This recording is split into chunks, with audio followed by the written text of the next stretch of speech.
Recording in progress. All right. As my camera shakes. Another episode of the Square and Compass podcast. So this is a special one. It's a return to a series we did last year. I'm happy to be doing it once again. The 2022, so the second Grand Lodge Candidate Series, which I'm very excited to be returning to once again. This is a chance for any candidate, and I've sent invitations out to all of them, I do believe. Any candidate who wishes can get in touch with Square and Compass. I'll put the information on how to do that in the comments, in the description. Get in touch. We'd love to have you on to discuss, your candidacy, your Masonic journey, and what you think about Freemasonry in Ontario and where you think it's going.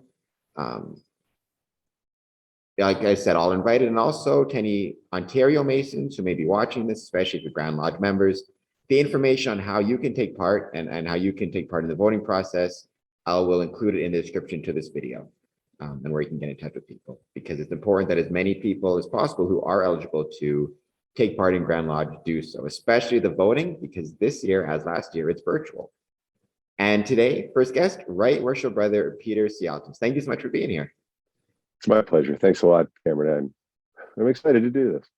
So let's start with the basic. You talked a bit offline, but who are you? A little bit about your Masonic journey thus far. Thank you. Well, I'm Right Worshipful Brother Peter Sialtsis, and I'm currently a member of the Board of General Purposes. I hail from my mother lodge is Birch Cliff Lodge in Toronto East District, but I'm also a member of 4 other lodges affiliated with the Beaches and Mimosa Lodge. I'm an honorary member of Coronati Lodge and Heritage Lodge as well. I've really enjoyed the ritual side of Masonry, and as such, it's led me through both the Scottish Rite, 32 degrees, and the York Rite. I'm a past Grand Scribe Nehemiah in Royal Arch Masonry. I was just nominated as the next provincial Grand Prior in the Preceptory. So I try to stay involved in all those bodies, and I'm also a member of the Shrine. Within the Board of General Purposes, I've been on the mentorship committee for the last 2 years. And previous to that was the Constitution, Laws, and Jurisprudence. And prior to that, I was the team leader for email distribution. So all you lodge secretaries, you were the ones receiving my emails. I'm the one who used to send them. And so I stay involved with that. I'm a counsel to Ramisi Shrine and chairman of grievances and appeals in the Royal Arch. So I try, like I say, I try to stay active, and I try to give back in which way I can. This year's Grand Lodge is unique, as was last year's, but this is, even more unique maybe. It feels kind of like a Grand Lodge in 3 parts. We have virtual voting for the district deputies, virtual voting for Grand Lodge candidates' offices, and then we have the in-person portion this year at the Sheraton Parkway. What are your thoughts about Grand Lodge maintaining the virtual voting? And also kind of what are your thoughts about, do you have any thoughts or ideas, or what do you think about Grand Lodge returning to also an in-person portion of events after, a couple of years of not being able to for obvious reasons? How do you think this year is going to go? Well, like a lot of things in the last couple of years, having gone through the pandemic and as our society starts to emerge, I think there's going to be a cautious wait and see attitude among many of our brethren, and I'm no different. The virtual voting, every decision has its ups and its downs, and its advantages and disadvantages. I think the virtual voting will certainly have a very open and balanced representation throughout the entire province, so that, for example, our brethren in the north who can't necessarily travel, the past masters who may not be represented by the proxy, there we go. We have a lot of new brethren who can engage and get involved and have true representation among those who are elected to Grand Lodge office. What's the downside? It might be a hall pass, a way to avoid having to travel down to Toronto. But you know what? Every year I hear guys, they're sort of like, oh, I'm going down to Toronto. But as soon as we get there and we all get together in the same room, and then this is the downside, we may lose some of these brethren who would normally come to Grand Lodge. And that interaction, as soon as you're there, you feel that excitement, that energy that isn't really written anywhere. There's no ritual, anything to it, but it's that feeling of brotherhood when we all meet face to face. So in one sense, I'm excited because it does allow a lot higher level of engagement with our membership. And the downside is I hope it doesn't. I'm worried. I'm concerned. I think worried's a strong word. I'm concerned about it maybe dampening the attendance in the in-person meetings, and then brethren will forget just how much fun it is to get together as brethren and on the level. Fun and cost effective this year, especially. I mentioned it in a few emails I've sent out into my own lodge, but this year to help encourage travel and taking a staycation, quote unquote, within the province. The Ontario government has introduced the Ontario Staycation Tax Credit. Basically, for your accommodations within the province of Ontario, you're able to get, if I recall correctly, 20% back on your income taxes.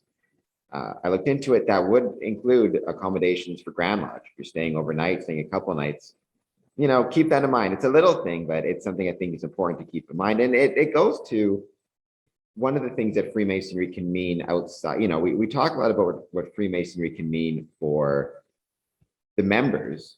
I think sometimes we forget about what Freemasonry can mean for the community as a whole, right? And traveling in the province, getting together, going to restaurants, going out, helping the economy bounce back. I think that's something that Freemasonry can be a major part of. A good example being, July 20th and 21st, Grand Lodge communications once again, and taking the time to travel and support that area and support not only Grand Lodge, but, Ontario economy as a whole. I think it's a really good thing. So yeah, sorry, Cameron. Yeah, I liked your first words where you said it's fun and cost effective. It is. I think we are going to reemerge slowly. Certain areas of our province, certain districts within our Grand Lodge have proceeded a lot more conservatively, and they're really not they're not meeting yet in person, or they're slowly just doing the lodge members and they're discouraging visitation. And then there are other districts which are just almost back to normal, although we're easing into it. But in terms of the Grand Lodge, what I do like, again, it was a well-chosen location. I believe that this was the hotel the Allied Masonic degrees held their grand convocation about 4 or 5 years ago that I attended that one. And I liked it because it was practical. It is surrounded by local restaurants. It's accessible. It's free parking. And you're not dealing with, there's been a lot of construction infrastructure work down on Front Street in front of the Royal York. And the cost of the Royal York itself is a bit prohibitive. It's becoming that way, given that our numbers are receding at this point, and our membership is aging. And so I think it's just a lot easier trip to go just north of the 404, just north of the 401 and just off the 404. And we can access it from the 407 as well if you don't want to. If you'd rather pay a toll than fight your way across the 401. Don't get me started south of Eglinton. It's going to get, I think that, again, it could be a discouraging thing to have the online voting, but at the same time, I think it could be encouraging where we've moved it to a more cost-effective end. And I think give it a year or two, it'll just seem like normal, I think. Do you think that this marks this is something I talked about a lot last year in my Grand Lodge series. Do you think that, it's a small move in some ways, right? Going from Royal York to Sheraton, just, I think like 45 minutes away, less than that, still in the GTA. But do you think this could mark the beginning of perhaps Grand Lodge moving outside of the GTA and perhaps having communication in, not Grand Lodge, but the communication moving to, maybe Ottawa, London, down here in Windsor? I'd love to have you. I know many years before I joined 2007, Grand Lodge did move around the province. The communication moved. This is a baby step, but do you think we're going to see it in that direction, or do you think that more than likely Grand Lodge communications will remain within the GTA? No, I think it's going to be. I don't speak for Grand Lodge per se, but my own personal, what's the expression? If I was a betting man, I would certainly think that. Most Worshipful Brother Paul Todd, when he was Grand Master, had encouraged that, a movement towards considering, and if you look moving the Grand Lodge communication to various places within the province, it's similar with the Sankey Lecture. They've now started to move not just in St. Catharines, but out to a couple of other campuses that they're considering, and they're trying to take those initiatives to a place that's accessible to more of our membership, and to share the share the wealth. Again, I refer back to the preceptory. The Sovereign Great Priory meets 1 year on the East Coast, then 1 year in Toronto, then 1 year out west, and it rotates. And I think it's not a bad idea. And frankly, as much as I do love the Royal York and the tradition, if you look back in history of our Grand Lodge, they've met all over the province, and we're just going back,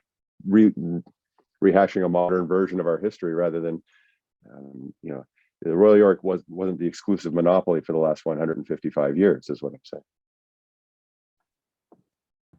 Now, I do want to talk a bit more about yourself personally, your Masonic journey. But one thing you mentioned to me through your emails and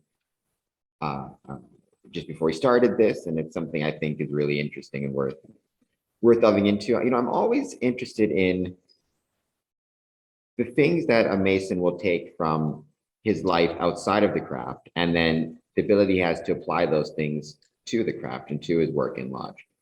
And you made me feel incredibly old and lazy when you mentioned that you are a marathon runner, because I prefer to sleep and not do any of those things.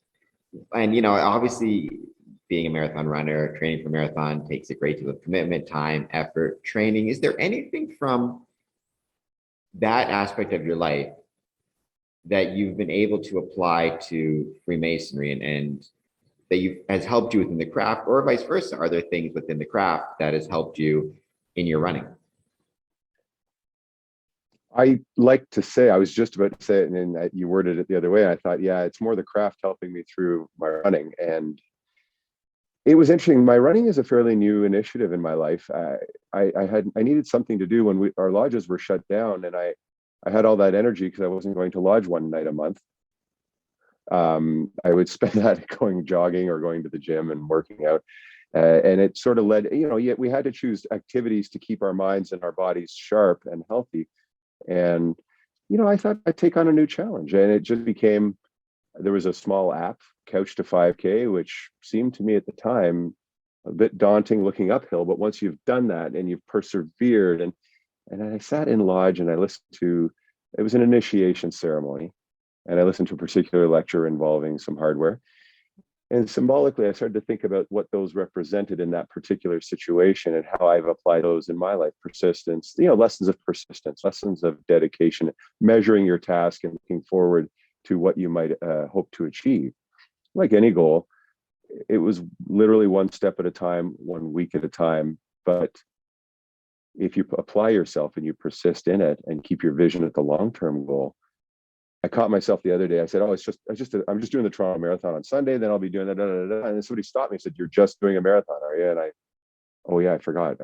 It's my fourth now, and I kind of just made it a habit. It was fun, so I did it. Well, how does marathon help with the craft? What's interesting in training for distance running is even though your body is physically going through a routine, try doing that for 2-3 hours, doing basically the same thing. You have a lot of time for mental contemplation. Your mind can just sort of think. I think about my lodge. I think about the ritual. I think about my family when I'm running. I listen to my music. Sometimes I try not to think. I just relax. I think about maybe something that happened at work. It's just the mental aspect, I guess I'm saying, of both within learning the ritual work, applying lessons of the symbolism within it. It applies in all aspects of life, not just my marathon running, but what sort of helped me to better myself. I remember the old thing they told you, we take good men and make them better. I thought I was a pretty good guy, and yeah, Masonry has made me better, but it continues every day. And I try to share that with those who are younger than me. I said, look, this really will be a lifelong journey if you let it, and try to embrace the lessons, because you'll look at things, the same words can mean many different things the way you process them, right? So I don't know. Like I say, I guess it's giving me time to contemplate and make myself better, but also to work towards goals. Contemplation and contemplation is a wonderful thing. I don't think it's done enough in 2022. Taking the time to contemplate whatever it might be, Freemasonry or just life in general, right? We're so busy with so much, and we have so much coming at us.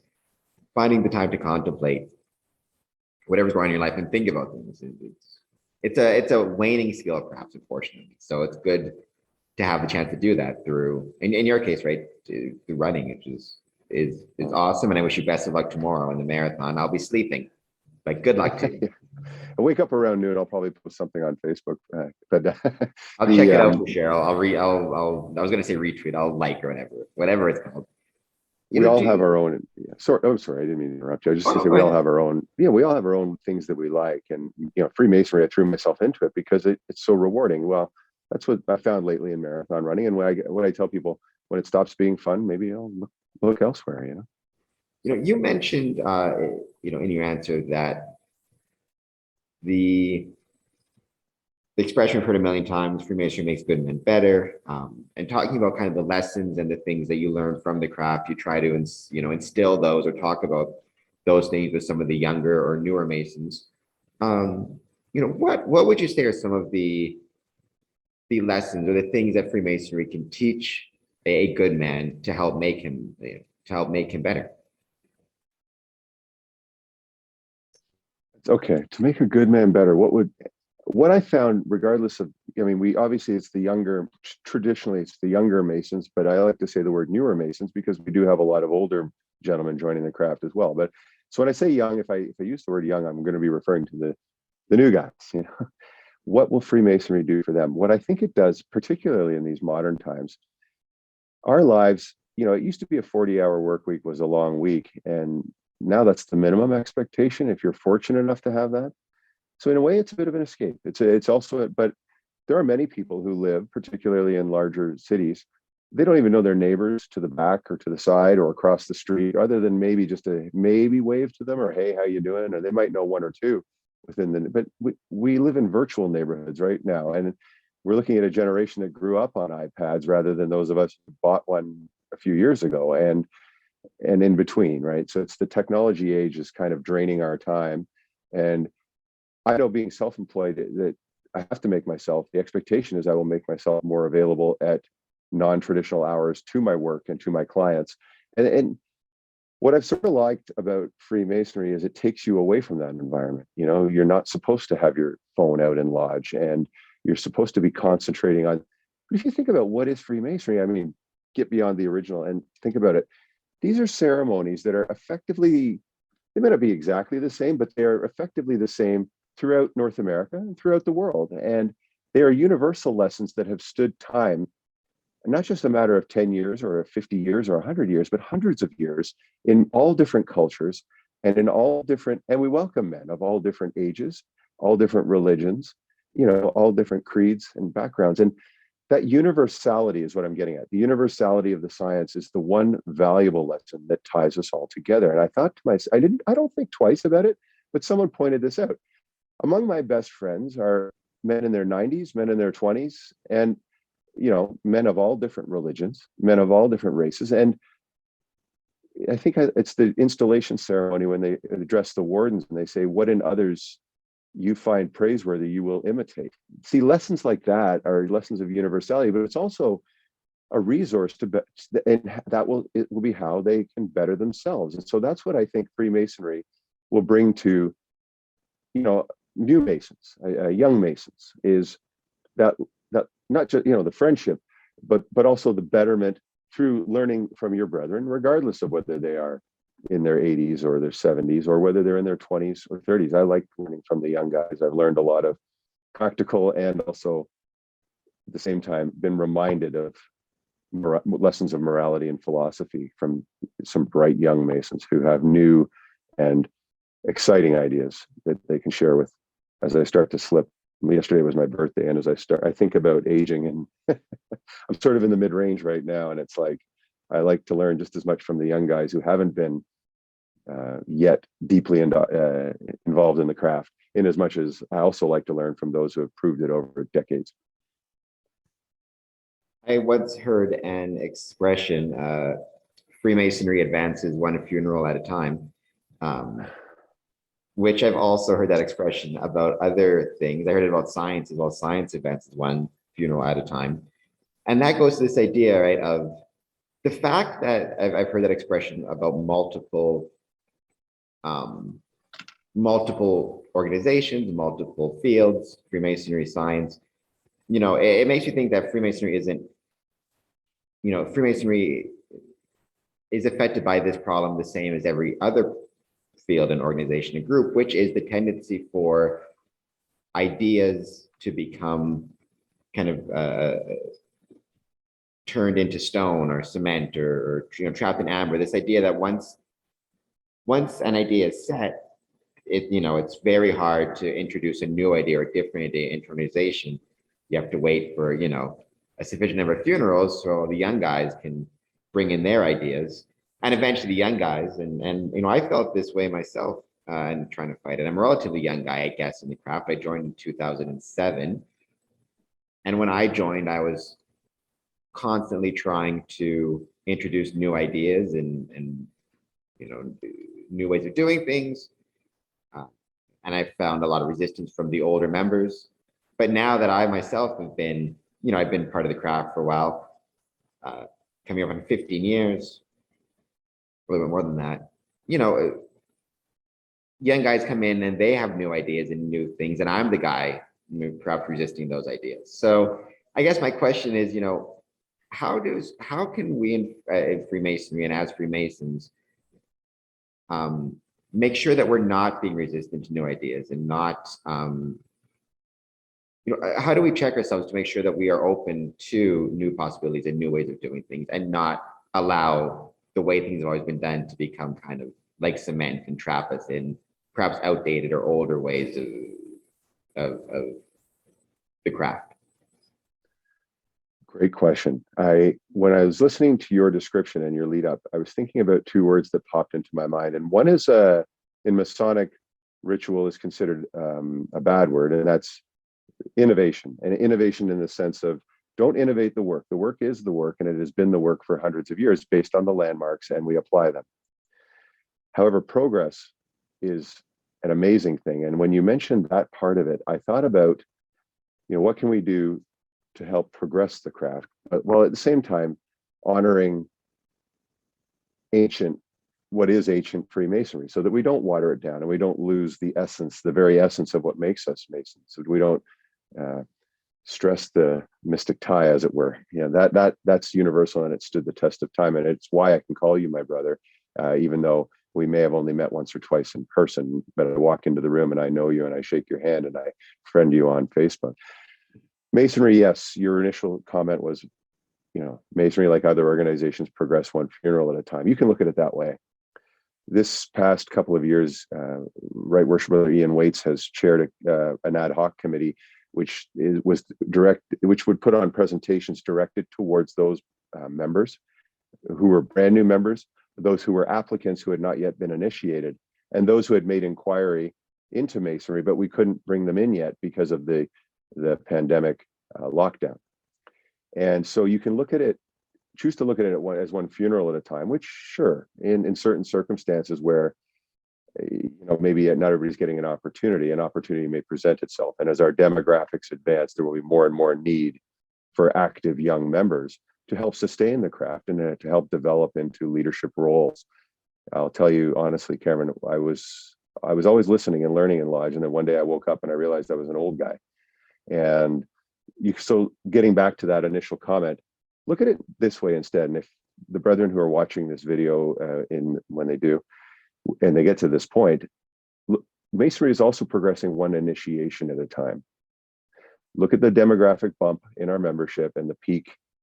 We swelled after both world wars. Our membership just ballooned. But prior to those times, we were a smaller organization where our numbers are now similar. And I forget who it was who made that point. It was during a Board of General Purposes meeting within the last year or so.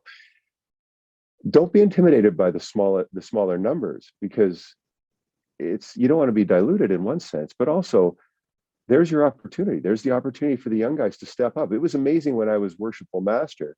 I always loved it when a young guy would come up, "Excuse me, Worshipful Sir, would you mind if I can do this piece of work? Or can I be on that committee? Can I help?" I know our golf chairman, we used to have a golf tournament, and our golf chairman just didn't have anybody who was willing to step up and take over his role. And it was just became too much for him in his older years. And that's just one example where there is opportunity, and there will be plenty of more opportunity, even as lodges amalgamate, as the membership ages and new guys come in. With new members comes new ideas and new opportunities.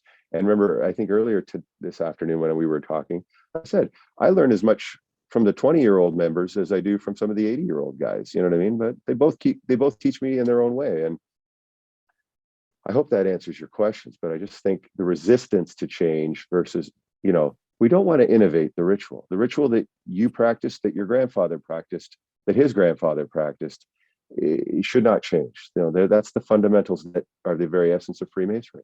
But certainly we should welcome progress. And I think you're going to see this. It's a great opportunity. The pandemic has been a terrible thing for all of us, but at the same time, it has absolutely shaken complacency, made us all reflect within ourselves as to what really matters to us. And I think the quality of Masonry that you're going to see, we're all rusty right now. I've been to a few lodge meetings and oh boy, I stood up when I shouldn't have, or I didn't salute right, or what have you. Everybody's doing it, whether you're the newest member, whether you're the oldest member. A lot of our tuxedos don't fit right, whether they're too big or too small. But you know what? That's not what Masonry is. Masonry really is the brotherhood, all of us getting back together, and it will slowly start to fire up. And you're going to see a very rich, I'm going to use a food analogy, a very delicious, thick piece of chocolate cake. It's going to be really delicious. It's not going to be watered down, kind of bland Masonry, diluted Masonry. It's going to be a very pure form of Freemasonry. And all of us who have gone through the pandemic, who have come back, will once again catch the fire and realize just how valuable the craft is. And then it's that enthusiasm that will feed into this backlog of new membership. And I hope that even in turn takes a step down to the third generation of new Masons that are still to come within the next 3 to 5 years. I think the craft will be just fine. I'm very confident in that. And I'm going to do as much as I can, and as much as you are. I mean, I enjoy your work, but as well. And it's Masons like ourselves who really love the craft that will convey that love and enthusiasm to our membership. Don't be scared about the smaller numbers. We're all going to have plenty of time and plenty of opportunity as lodges amalgamate, consolidate, and some unfortunately will go dark. There will be a shakeup in the culture, and there will be lots of opportunity to take on new work. What do you tell newer members, or even older members, by which I mean members who've been around for a long time?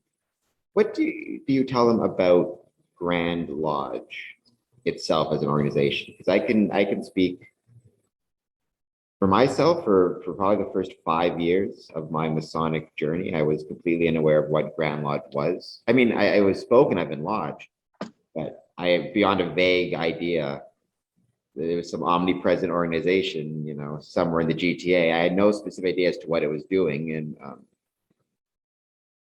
and I think there are many members, especially those who maybe don't come out to lodge much, or I call them empty aprons, they pay their dues, but you never see them, where they may have been Masons for 10, 15 years and not really understand anything as to what a Grand Lodge is or does. So when you're talking to new members, what type of things do you tell them about Grand Lodge, what it is, what it does? And, even if you are just an entered apprentice, you're brand new, you can't vote or anything yet, why is it important that they should still take the time to familiarize themselves with Grand Lodge, what it is and what it does?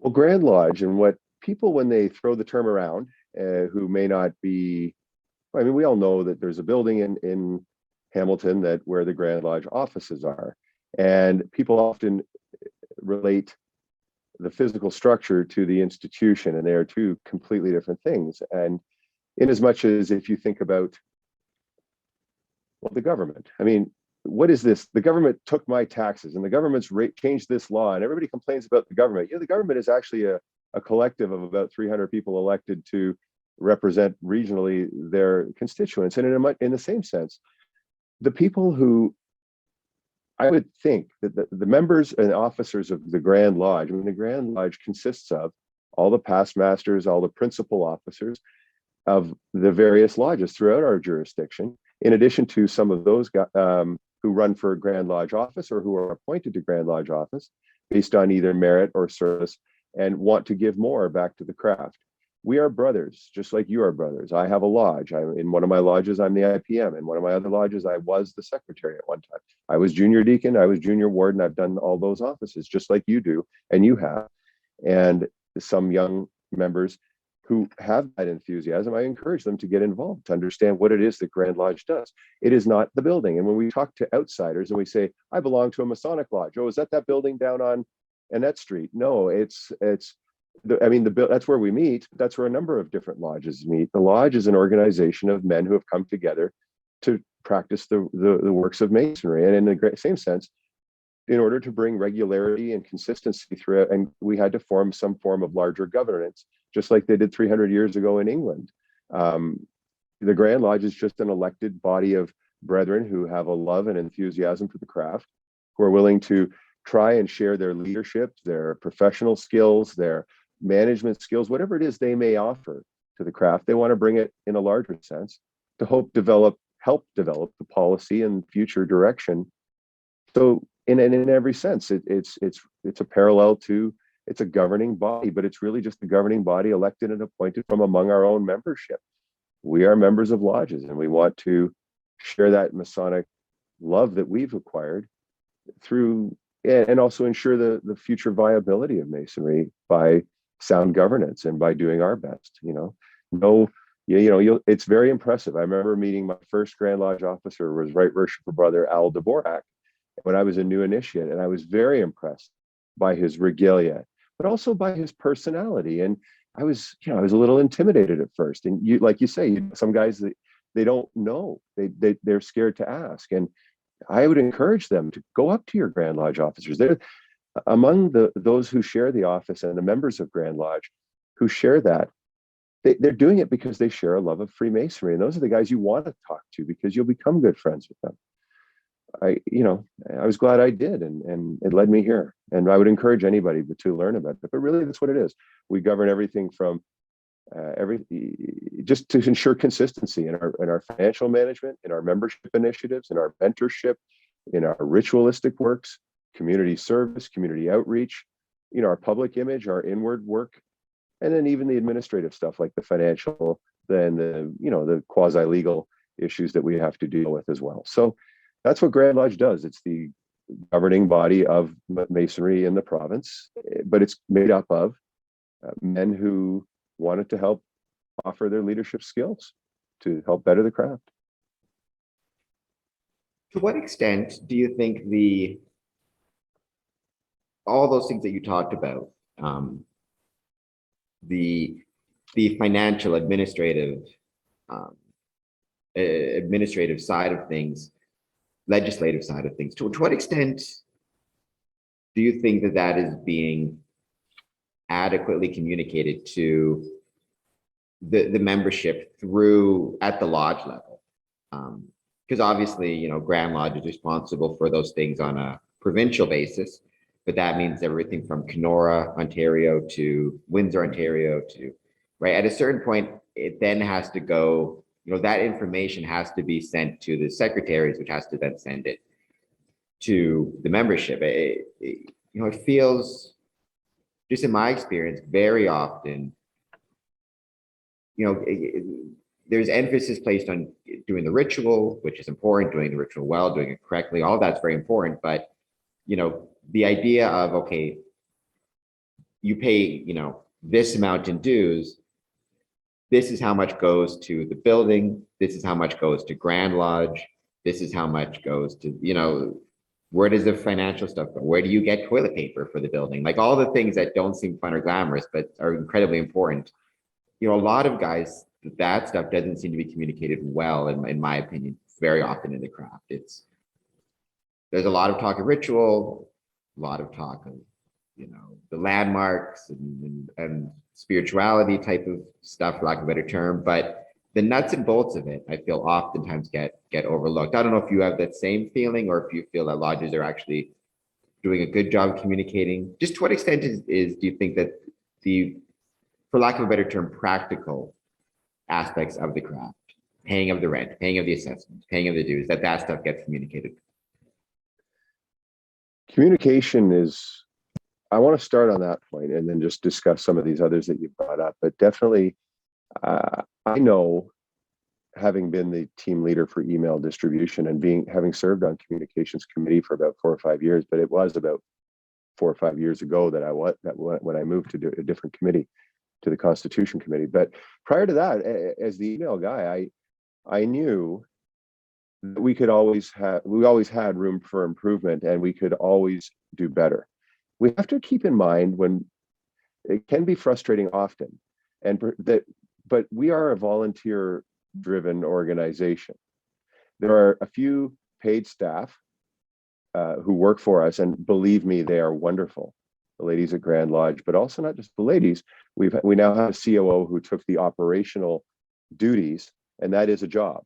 That is not an elected Grand Lodge officer. More so, it is I don't know if he's elected. He's not elected. He's hired by Grand Lodge to run the business side of the building and the Grand Lodge, whereas the Grand Secretary's role has been brought back to a more traditional Grand Secretary. And but in that same sense, how is that being communicated to our rank and file, our ground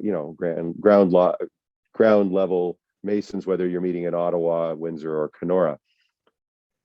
We have a great opportunity with technology, and the more we embrace it, the better I think we will be. I know when I handed over the portfolio of email distribution, for example, to Right Worshipful Brother David Neve, who has done an excellent job, he very much modernized it and consolidated that. And I can see that our Grand Lodge technological initiatives are also advancing now a lot with more at a greater pace. It's just more progress being made there. A lot of it's still behind the scenes. And as we settle back into lodges and back into some sense of new normal, I'm going to borrow that phrase from culture, as we slide into what is the new normal of Freemasonry, you're going to see, I think, a lot better, just continually improving is a better way to say it, more continued progress in the communication of what's going on, a lot more transparency. There are a lot of official channels by which we communicate, but I'm also noticing, through social media and even things like what you're doing, which is great, is these videos which we are posting for everyone to see. It's a lot more accessibility and what have you through the internet. Rather, we're not holding meetings on the internet, but we are utilizing the technology to try to spread the word. So there are as many as there are official channels of communication. There are at least twice as many unofficial channels, and it's not just simply the website that doesn't get updated.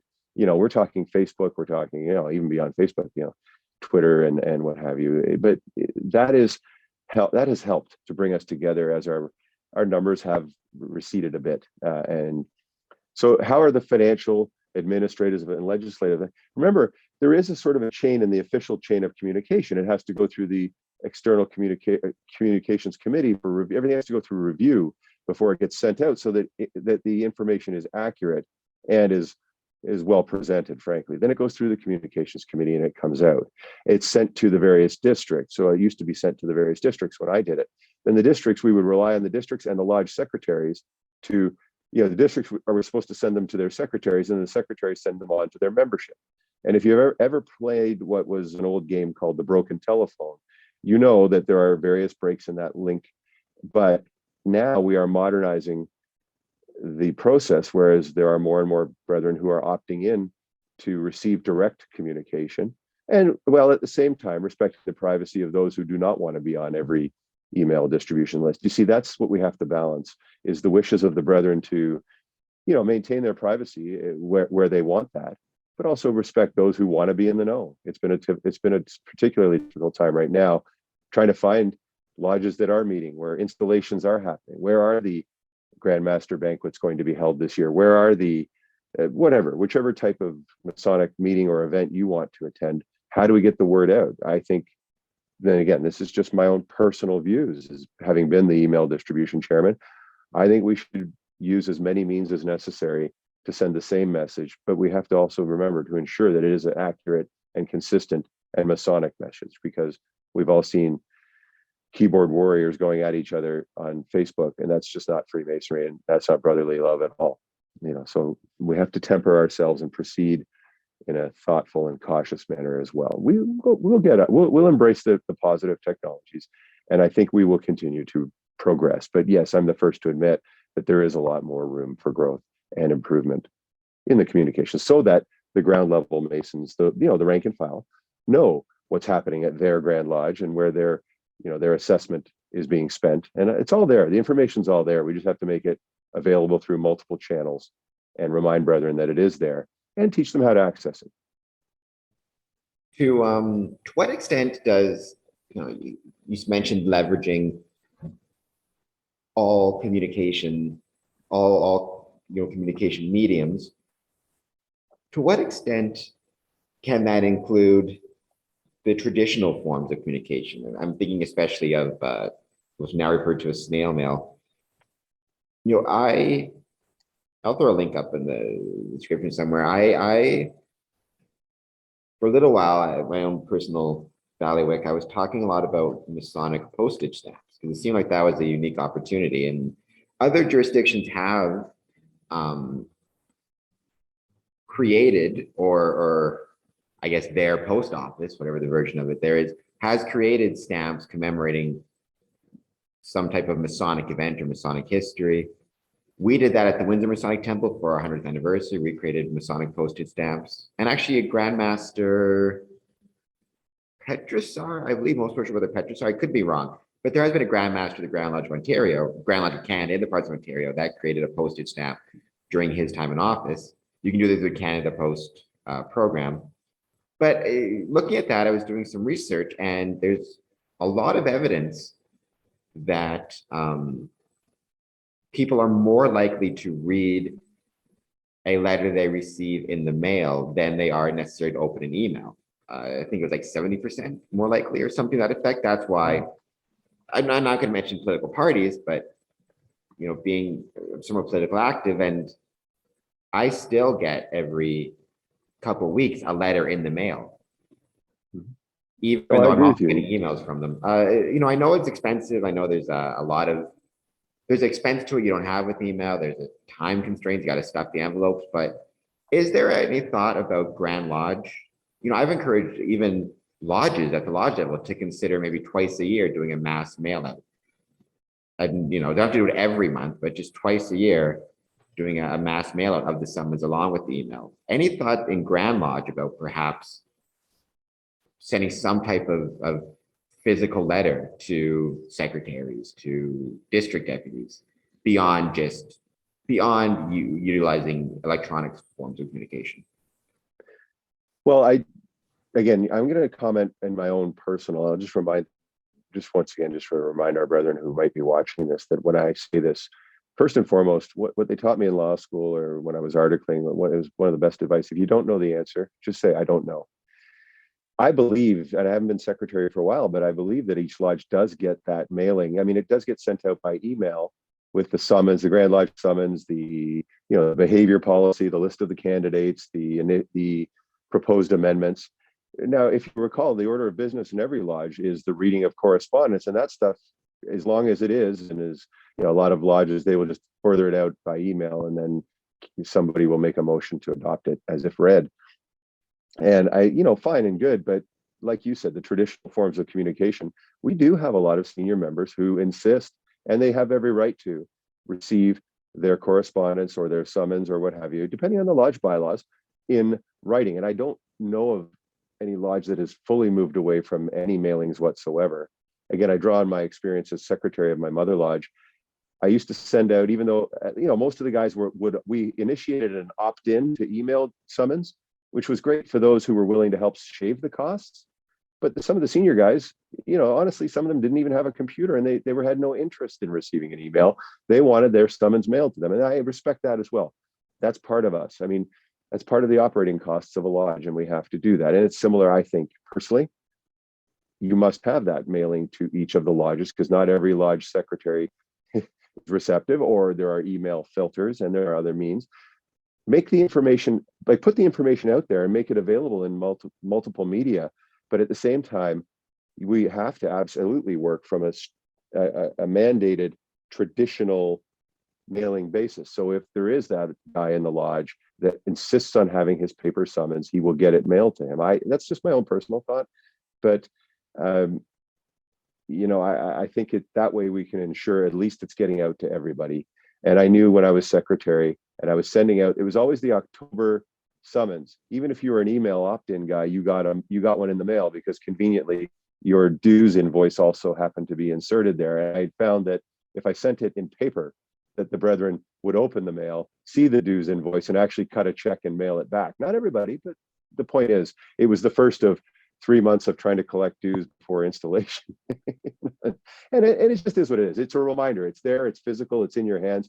And I completely agree. I mean, the beauty of having a postage stamp. Again, I did not know that there was one, and forgive me my ignorance. But now you've got my own personal mental note that I'm going to try to seek one of these out and see if I can purchase one, because that would be a really nice addition to my little personal Masonic collection of marks and coins and pins and what have you, that memorabilia. I would be happy to send you one. I've got the Harmony Lodge one, because Harmony Lodge did some as well. I just double checked. It was Most Worshipful Brother Alan J. Peterson created them during his in 2007. I had the honor of Most Worshipful Brother Petrosor actually installed me in the chair. Like, not just he came to my installation and actually put me in the seat of King Solomon's the first time. I served as master of my lodge, and I will never forget. So yes, I'm not surprised to hear that it was him behind this initiative. I just don't know why I didn't know about it before. But anyway, I'll talk to you after we talk. Yeah, no, I've had a chance to meet him on a couple of occasions. Really, really good dude. Absolutely. So part of Grand Lodge obviously is looking back at, well, the communication, I should say. Part of the communication is looking back at what's been done over the last year and years, but there's also, and as a candidate, there's also looking ahead and trying as best as you can, as much as you can, to anticipate any challenges that there might be and opportunities for the craft. So it's a very broad question, but as a candidate, as somebody who was part of this series, looking ahead, what do you see as some of the challenges that Freemasonry will need to address or face? And also, what are some of the opportunities you see for the craft? You mentioned, the craft can advance one initiation at a time. So where do you see Freemasonry advancing to, and then what, if any, challenges do you see either the Grand Lodge of Canada and Ontario or Freemasonry in general facing over the coming years? Well, I have a good opportunity. I want to address that one because it popped into my mind earlier when we were talking, and I'd only briefly touched on the Grand Lodge of England. The Grand Lodge of England is the grandmother Grand Lodge, I guess is the right term, the mother Grand Lodge of many of including ours, many Grand Lodges throughout the world. And if you look at them, they were the old guard. They were the original, right? Or one of the originals, and depending on how you perceive it. But my point being, if you look at what they've been doing in the last 5 years in terms of public image and public, just being openness and embracing what used to be considered overly innovative or perhaps even taboo subjects for Freemasons to discuss maybe 25 years ago. They are very open and honest about who they are and what they do. We are good men. Why not why not let the world have a look inside and see that we are in fact good men, so that they can demystify a lot of the misinformation that gets spread about Freemasonry. I mean, everybody loves a good conspiracy. And so anywhere there's a secret, well, there must be a conspiracy, some people assume. And so when you dilute that by just saying, oh yeah, but it's really just mode of recognition and most of it's out there to be found, now it makes them think about the conspiracy people. But when I look at what they've done in terms of public relations and sort of demystifying the craft so that people can see it for what it truly is, and that way make it more accessible so that young men will want to join. And then also, we're going through a rebranding. I think about that as well. It was a challenge it's a challenge and an opportunity. The challenge presents an opportunity. We're going through the rebranding, and I believe it's being led by Right Worshipful Brother Art DeCecco and his committee, or his pillar.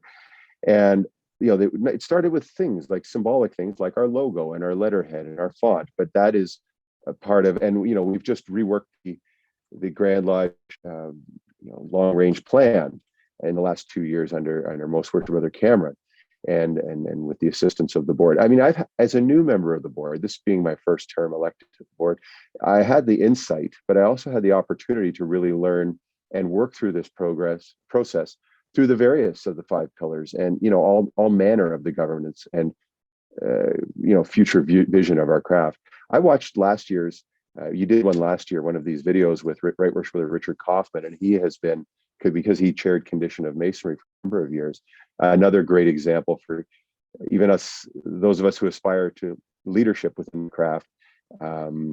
It's an excellent example of the type of leadership these two brethren, I've cited their names, but I'm doing it as just look at the work they've done. I mean, take a really good look at the long range planning, the Condition of Masonry work, even making the Masonic College more accessible to everybody through the online. I mean, Right Worshipful Rick Cadot worked on that very hard for a number of years to make it from a few Word files that he would email you to now what it is, which is so much more advanced and ingrained in our leadership training. Right, it started with the Grand Master, the District Deputy Grand Master course, and then it proceeded to the Past Masters course, and it evolved into that. And the College of Freemasonry is a wonderful challenge. It still remains that. And then the Cornerstone Initiative. These are great opportunities, and they are there. They are still there, and they are evolving to be more accessible and more relevant, to remain relevant or become more relevant. So there are opportunities there for everyone in Masonry. All of our brethren have the chance. They just have to make the inquiry. Remember, they said, if you want to be a Mason, you have to ask. I would never presume to ask. It took me far too long to actually become one. But in the same sense, I would remind our brethren, the information's there, and it starts with the Grand Lodge website. Log in, take the time and do it, because the information, while we're trying to make it an efficient website, I know the web team are trying to make it an efficient website, which isn't inundating. All the modern, up-to-date information, the information has been modernized, and it's there. And all of the initiatives of the board and of your Grand Lodge are there to be had. There are a lot of resources, I guess, and you're right. I'm going to cycle right back to your previous question about communication. I want to try to get that word out to all our guys, old, new, young, mid guys like me. We should all know about it, because there'll come that time where you need that form, or you need that initiative, or you might need financial help, or the Grand Treasurer has done excellent work over the last 5 or more years, helping to consult with Masonic buildings and also with Masonic lodges who have had financial difficulty. We can provide guidance, we can provide leadership by sharing experience. So there is a wonderful opportunity going forward. I think we know what the pandemic has presented us in the way of challenges right now is to re-inspire and reinvigorate our membership, to make them feel welcomed and not intimidated to return to lodge. I promise you, brethren, just from my own experience, the first time you go back to lodge is going to be a little bit, it might be a little bit intimidating, but once you get through the door and you see 10, 20, 30, 50 of your really good friends, i.e. brethren, and you put on your regalia, the work's going to be rusty for a bit. The suits are going to be a little tight for a bit, but you know what? That's not what Masonry is. The Masonry is that brotherhood. It's that tie. So it's an opportunity. It's an opportunity to re-engage. It's an opportunity to bring a bunch of new men who have expressed interest and have been either balloted on or are about to apply.